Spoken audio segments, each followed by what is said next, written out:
UAE ഇസ്ലാം മത വിശ്വാസികൾ ഇന്ന് ബലിപെരുന്നാൾ ആഘോഷത്തിലാണ്. ഇന്ന് കൃത്യം 5:45 തന്നെ ദുബൈയിലെ ബലിപെരുന്നാൾ നിസ്കാരം ആരംഭിച്ചു.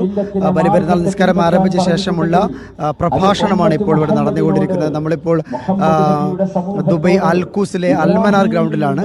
ഇവിടെയാണ് ഇപ്പോൾ മൗലവി അബ്ദുസലാം മോങ്ങത്തിന്റെ പ്രഭാഷണമാണ് നടക്കുന്നത്. ദുബൈയിലുടനീളം മലയാളി ഈദ്ഗാഹുകൾ സംഘടിപ്പിച്ചിരുന്നു. അതിലൊന്നിലാണ് ഇപ്പോൾ നമ്മളുള്ളത്. ഇവിടെ ദുബൈയിലെ അൽക്കൂസിന് പുറമെ അജ്മാനിലും അതുപോലെ ഷാർജയിലും ഒക്കെ മലയാളി ഖുത്തുബുകളുള്ള മലയാളി പ്രഭാഷണങ്ങളുള്ള മലയാളികളുടെ ഈദ്ഗാഹ് കൂട്ടായ്മകളുണ്ടായിരുന്നു. അജ്മാനിലെ അൽജറഫ് ഹാബിറ്റാറ്റ് സ്കൂളിൽ ഇമാം മുഹമ്മദ് ഇസ്ഹാഖ് നദ്വിയാണ് നമസ്കാരത്തിന് നേതൃത്വം നൽകുന്നത്. അതുപോലെ ഷാർജ സ്റ്റേഡിയത്തിൽ നടക്കുന്ന ഈദ്ഗാഹിന് ഹുസൈൻ സലഫിയുടെ നേതൃത്വത്തിലാണ് അവിടുത്തെ ഈദ്ഗാഹ് നടക്കുന്നത്. ഇവയിലുടനീളമുള്ള വിശ്വാസികൾ ഇന്ന് ത്യാഗത്തിൻ്റെയും സമർപ്പണത്തിൻ്റെയും സ്മരണ പുതുക്കി ബലിപെരുന്നാൾ ആഘോഷങ്ങൾ കൊണ്ടാടുകയാണ്.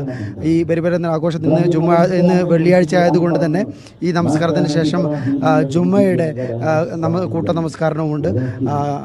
ഇതിന് ശേഷം ഈ പെരുന്നാൾ നമസ്കാരത്തിന് ശേഷം എല്ലാവരും വിശ്വാസികളെല്ലാവരും പരസ്പരം ആലിംഗനം ചെയ്ത് ഇവിടെ നിന്ന് പിരിയുകയും പിന്നീട് തൊട്ടടുത്ത വീടുകളിലേക്കും ഇവിടുത്തെ അപ്പാർട്ട്മെൻറ്റിലൊക്കെ സഞ്ചരിച്ച് അവിടെയൊക്കെ പോയി അവിടെ സൗഹൃദം പുതുക്കുകയും ചെയ്യുന്ന ഒരു സൗഹൃദ സന്ദേശം കൈമാറുന്നൊരു കാഴ്ച കൂടി ഇന്ന് ഉണ്ടാകും.